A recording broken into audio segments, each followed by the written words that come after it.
সেদিন সেবার হাটে গিয়েছি ভেড়ার মাংস খাওয়ার জন্য। গিয়ে ভেড়ার মাংস তো পাইনি, পেয়েছি হচ্ছে এই কাঁকড়া। তো কী বলবো ভাই, কাঁকড়া উনি এই যে এর মাঝখানে কাটা করে 5 পিস দিছে। ঠিক আছে, 5 পিস দিছে এই কাঁকড়ায়, সেম কাঁকড়া 5 পিস দিছে, তার দাম হলো 200 টাকা। আমি পরে ভাবছি যে না, এটাকে এইভাবে খাওয়া যাবে না। আমাদের এখানে বেকের বাজার আছে, ওইখানে যাব, গিয়ে কাঁকড়া কিনবো। 140 টাকা কেজি, দেখেন 1 কেজি এতগুলো হয়েছে। এদের মধ্যে তো ঠোলাটুলি সব ফালাই টালাই দিছি।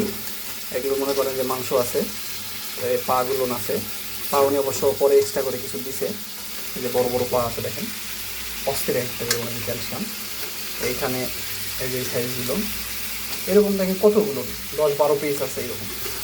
তো ভাই 150 টাকা দিয়ে 200 টাকা প্লেট খাওয়ার থেকে 1 কেজি কিনে নিয়ে আসে, এরকম করে সুন্দর করে রান্না করে যদি খাইতে পারেন অনেক মজা।